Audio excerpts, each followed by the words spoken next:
From the icy streets of Moscow to the sun-soaked skylines of Los Angeles, the shadow of the Russian mafia stretches far and wide. What began in the gulags of Stalin's Soviet Union evolved into one of the world's most ruthless and influential crime syndicates. Today, we dive deep into the famous thieves in law to uncover the dark secrets behind their rise to power.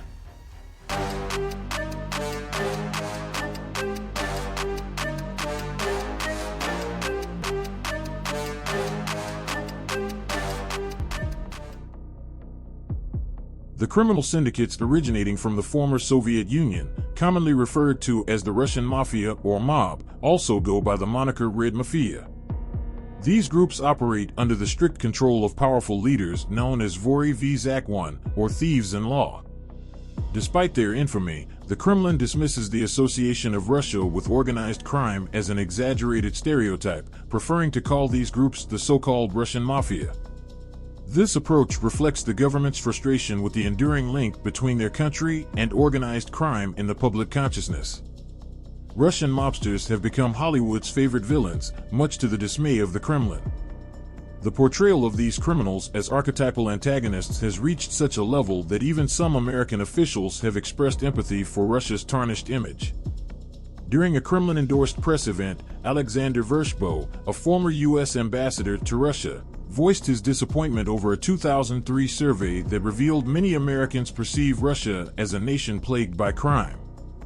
Vershbow lamented how Hollywood often perpetuates this stereotype, stating, "It's unfortunate that films frequently depict the bad guy as someone from the Russian Mafia." This trend began to gain momentum with the 1988 movie Red Heat, directed by Walter Hill and starring Arnold Schwarzenegger as a tough Moscow cop tracking down a Georgian drug dealer. The film, filled with oversimplified portrayals and awkward Russian dialogue, became an unintentional cult favorite in Russia. Following this, the entertainment industry produced over 24 movies featuring Russian mobsters as antagonists. Among these were James Gray's Little Odessa, which revolves around a hitman navigating the dangerous underworld of Brighton Beach while grappling with family ties, and Martin Campbell's Goldeneye, where Russian criminals steal an advanced weapon. Philip Noyce's The Saint showcased Russian oligarchs plotting a fraudulent scheme involving cold fusion technology. Even comedies like Blues Brothers featured the Russian Mafia as villains, with Dan Aykroyd seeking vengeance after they destroy his nightclub. Other notable examples include John Frankenheimer's Ronin, where Robert De Niro's character prevents a MacGuffin from falling into Russian mob hands, and Antoine Fuqua's Training Day, in which Denzel Washington's character faces dire consequences if he fails to settle a gambling debt owed to the Mafia.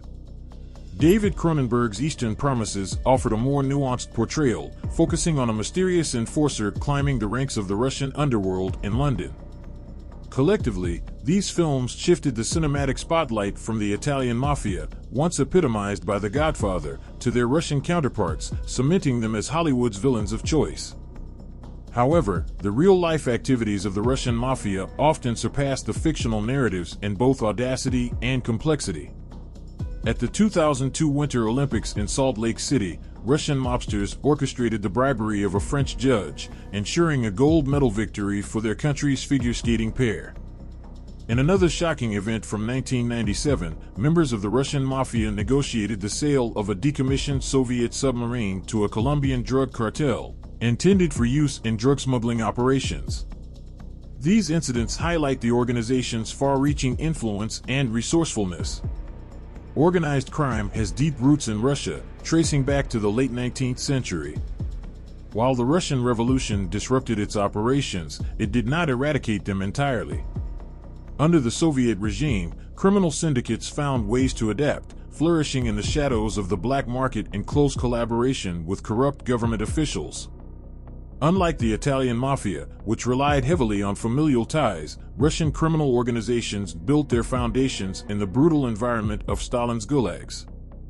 Within these prisons, intricate networks emerged, and gang members adopted a complex system of tattoos that revealed their affiliations, criminal expertise, and even personal characteristics, such as their sexual preferences. During the Soviet era, the Mafia operated under the constraints of the very authorities they worked alongside. They managed to exist but could not flourish. This dynamic shifted dramatically during the economic and political turmoil of the late 1970s and 1980s.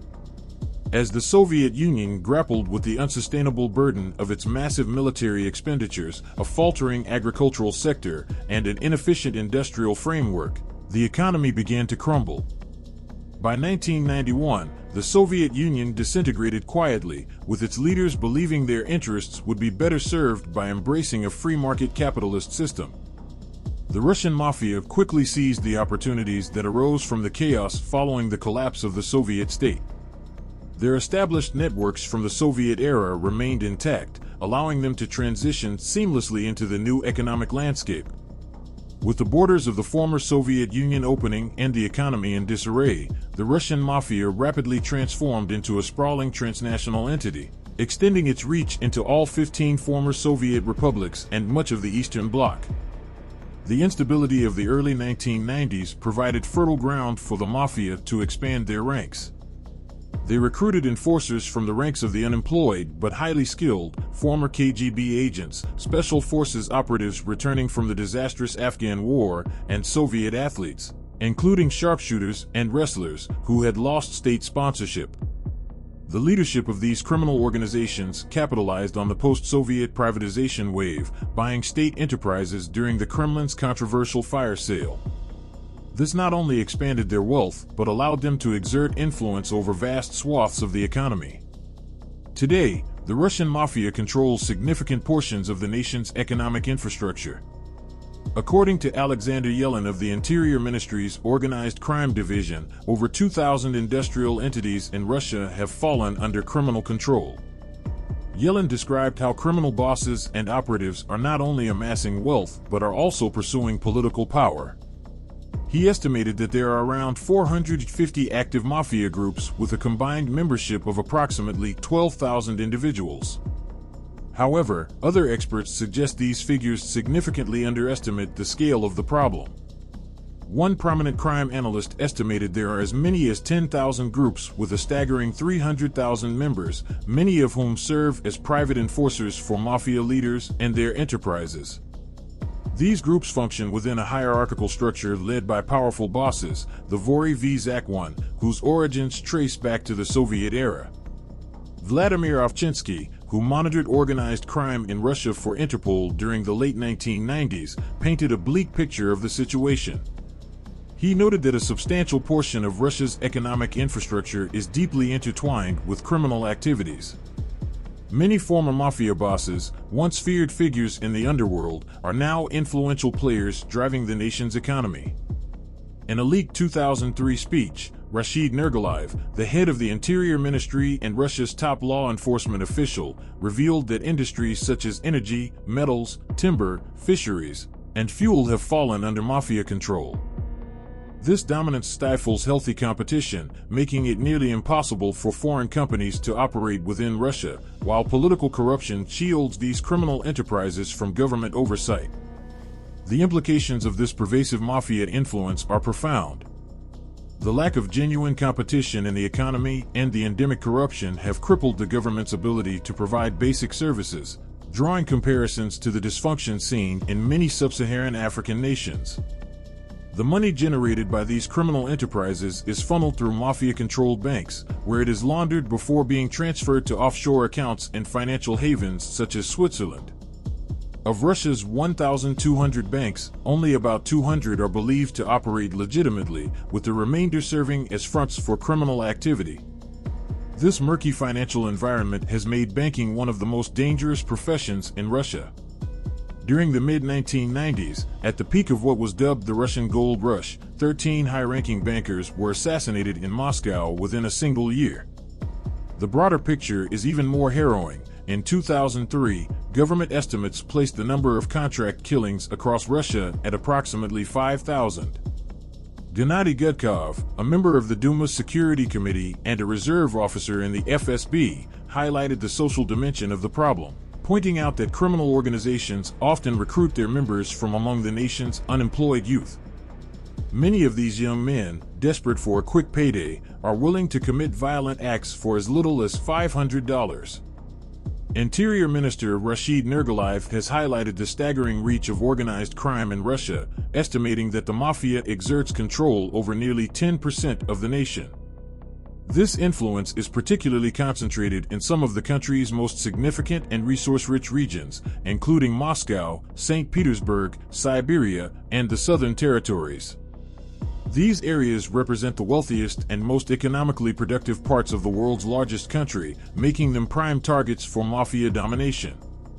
A striking example of this influence is the city of Vladivostok in Siberia, which was until recently under the control of Vladimir Nikolayev, a man with the unlikely nickname Winnie the Pooh. Nikolayev, known for owning vast enterprises in timber, seafood, and meat processing throughout eastern Russia, became mayor in 2004. His ascent to power was marked by controversy, as his main political rival met a gruesome fate just days before the election. This rival accidentally triggered a hand grenade outside his office, a tragic event that conveniently cleared the path for Nikolayev's victory. At the center of Russian organized crime is the Solntsevskaya bratva, or Brotherhood, which operates from the suburb of Solntsevo near Moscow. This group is widely regarded as the largest and most influential criminal syndicate in Russia. A 1995 FBI report described it as the wealthiest, most powerful, and most financially influential Eurasian crime organization globally. Its dominance reflects not only its immense resources but also its capacity to infiltrate key sectors of Russian society and the economy. The Solntsevskaya bratva is believed to have a membership of approximately 5,000 individuals. Its wealth and power come from an extensive range of illicit activities, including drug trafficking, prostitution, arms smuggling, and protection rackets. The group's reach is so extensive that it has managed to affect international businesses operating in Russia. One notable case involved Paul Tatum, an American businessman who co-owned the Syndicates hotel in Moscow. Tatum found himself in conflict with the Solntsevskaya when he resisted selling his share of the hotel to his partner, who allegedly had ties to the criminal organization.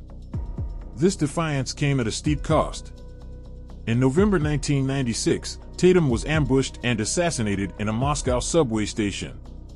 The attack was brutal and decisive. He was shot 11 times in the face and neck. Shockingly, Tatum's two bodyguards stood idly by during the assault, making no effort to intervene or pursue the assailant, who escaped without consequence. The circumstances surrounding Tatum's death remain a chilling reminder of the mafia's ability to intimidate, eliminate opposition, and operate with impunity in a nation where their power often goes unchecked. Certain ethnic groups, including Jews, Georgians, and Chechens, have been disproportionately represented within the ranks of the Russian underworld. During the Soviet era, when Slavic populations held the reins of government and its institutions, non-Slavic individuals often found themselves excluded from legitimate paths to wealth and success. For many, the only viable alternative to this systemic exclusion was to operate outside the legal framework dominated by Slavs. As a result, enterprising individuals from Jewish, Muslim, and other minority communities turned to the shadow economy. They established and expanded illicit enterprises, which flourished even further during the chaotic transition to the free market capitalism of the post-Soviet era. A notable example is the Chechen mafia group known as Общina, notorious for its activities in kidnapping, bank robberies, and sophisticated white-collar crimes. The Russian mafia's influence has not been confined to its home territory. The post-Soviet period saw waves of immigration to destinations such as Western Europe, Israel, and the United States. Israel, in particular, became a popular haven due to its policy of granting citizenship to individuals claiming Jewish ancestry. As a result, the Russian mob established footholds in major cities around the globe, including Berlin, London, Tel Aviv, and the United States, where Brighton Beach and Brooklyn became a key hub for their operations. Anthony Colanino, Deputy District Attorney for Los Angeles County, has stated that gangsters from the former Soviet Union now represent the largest ethnically based crime syndicate in the United States. In an interview with The Guardian, Colanino described their alarming reach and ruthlessness, noting, "The Russian mafia includes ex-KGB officers, former special forces, and government officials. They excel at cybercrime, electronic fraud, insurance scams, pimping, narcotics trafficking, loan sharking, and racketeering.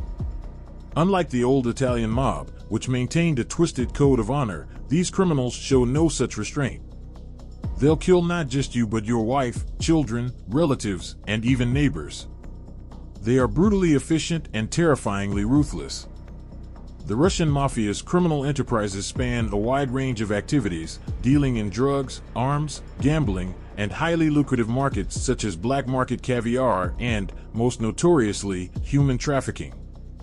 Their involvement in the sex trade has garnered particular notoriety, with reports suggesting that even the Vory v. Zakone, the elite leaders of Russian organized crime, often seal business agreements by sharing prostitutes.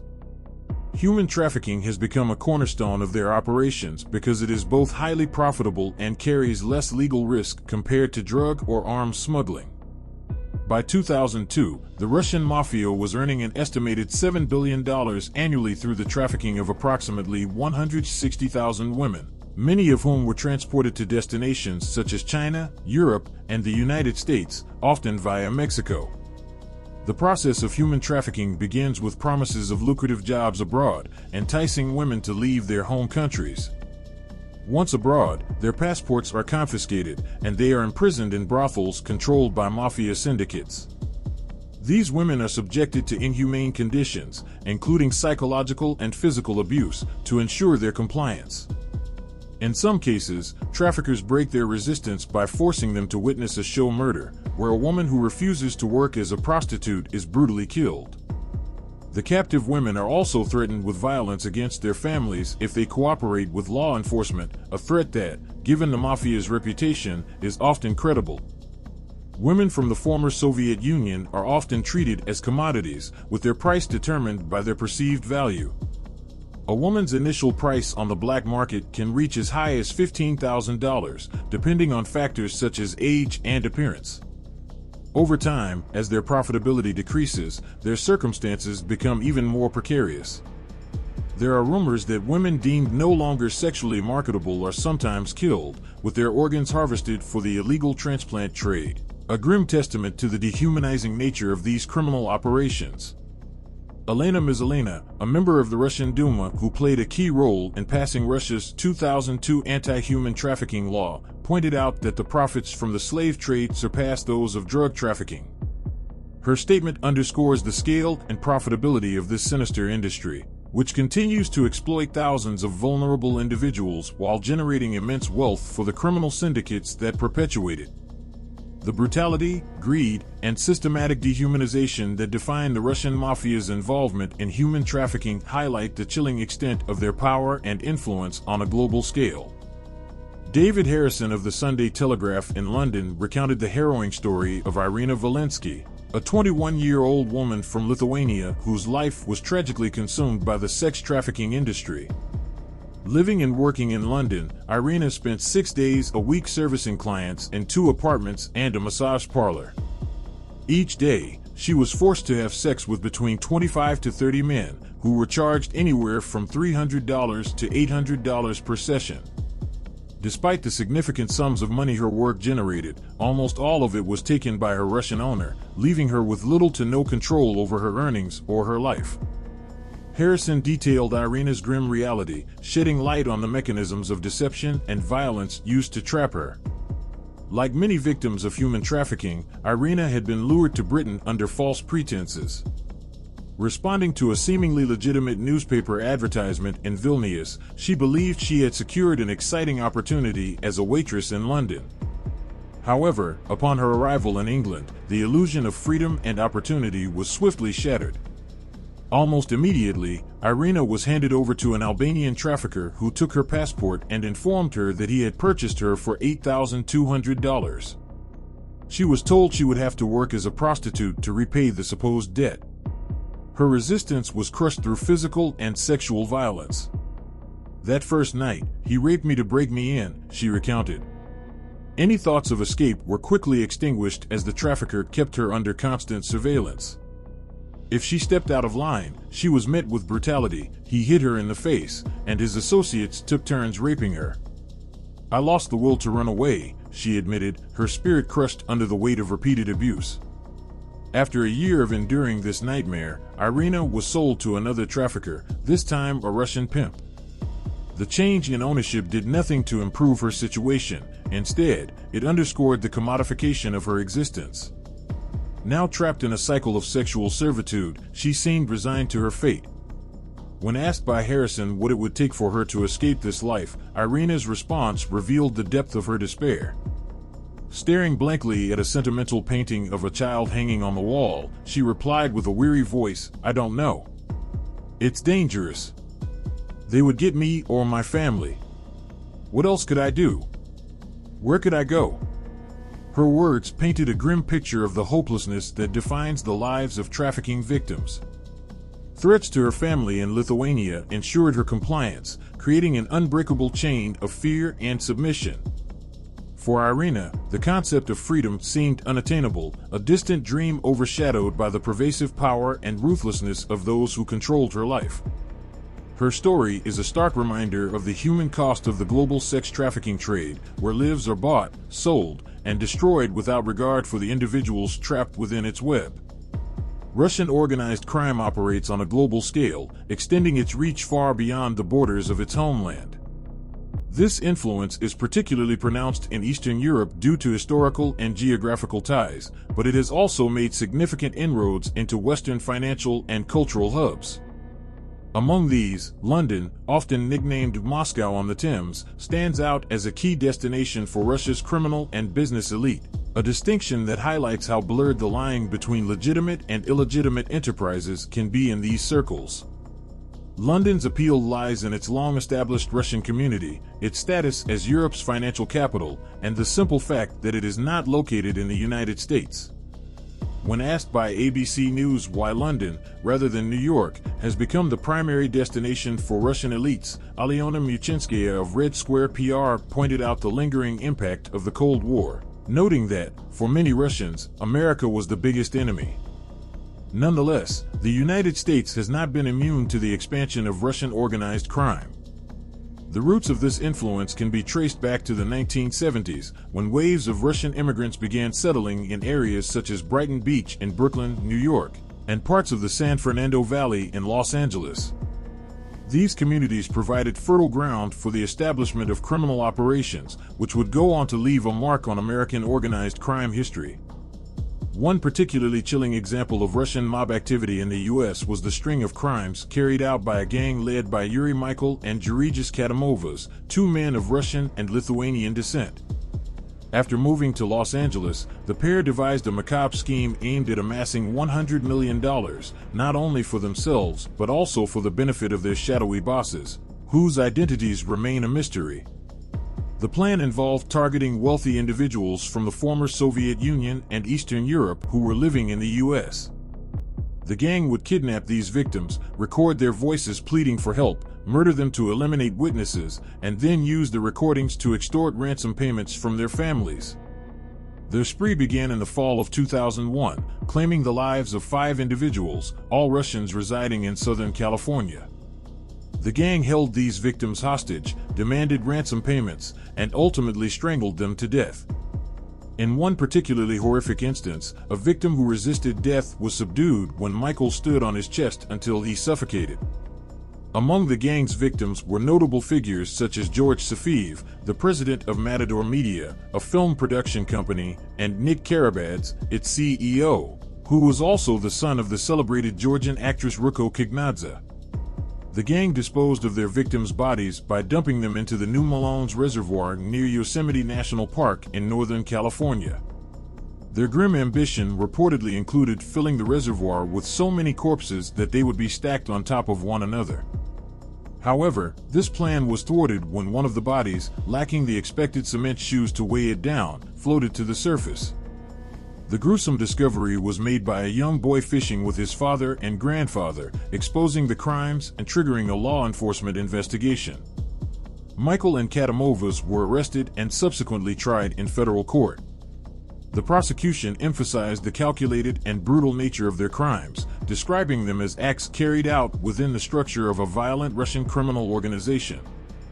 To ensure the safety of the jurors, their identities were kept secret during the trial. Over the course of the proceedings, prosecutors presented testimony from 117 witnesses, painting a chilling picture of the gang's operations. In January, both Michael and Katamovas were found guilty and sentenced to death, bringing a semblance of justice to a case that had shocked even seasoned investigators. When Vladimir Putin, a former KGB operative and the head of its successor organization, the FSB, assumed power in 2000 as the chosen successor to President Boris Yeltsin, the rampant violence and lawlessness that characterized the Wild East era of the mid-1990s began to decline.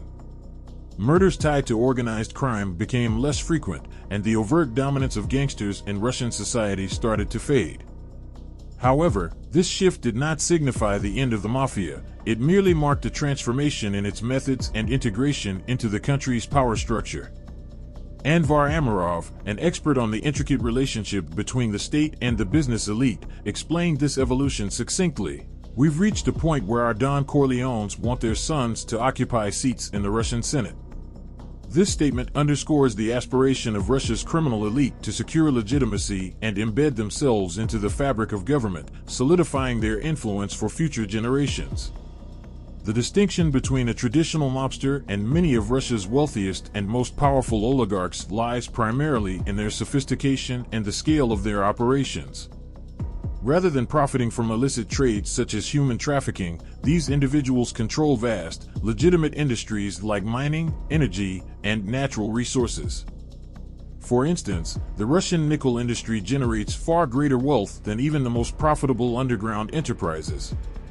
Fred Weir, a Canadian journalist with 2 decades of experience reporting from Moscow, observed, in modern Russia, gangsters, in the traditional sense of the word, have either transitioned into legitimate tycoons or merged seamlessly with the state apparatus.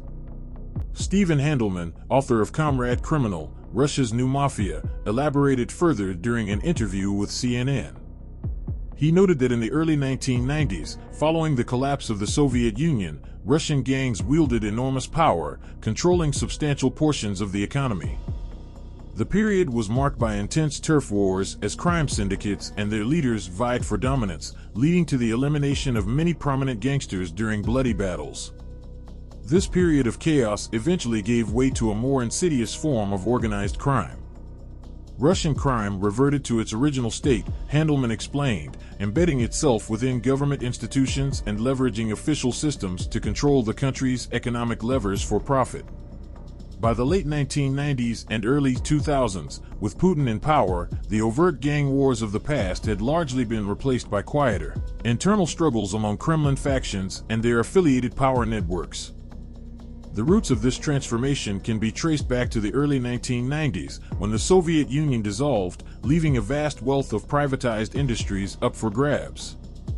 Public officials, often aligned with powerful criminal syndicates, engaged in fierce battles to claim control over these newly available resources. Those who survived and succeeded in this cutthroat environment emerged not just as victors, but as some of the wealthiest individuals in the world. By 2004, Moscow boasted 33 billionaires, more than any other city on the planet.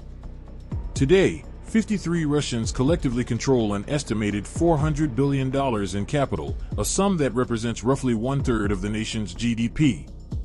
These oligarchs, closely allied with Kremlin officials, wield enormous influence over Russia's economy and governance.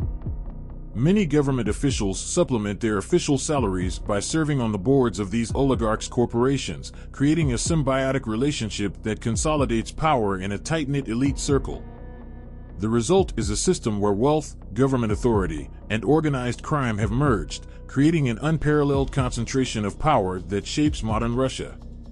Far from disappearing, the mafia has evolved, intertwining itself with the highest echelons of Russian society, ensuring its dominance not through violence but through political and economic control.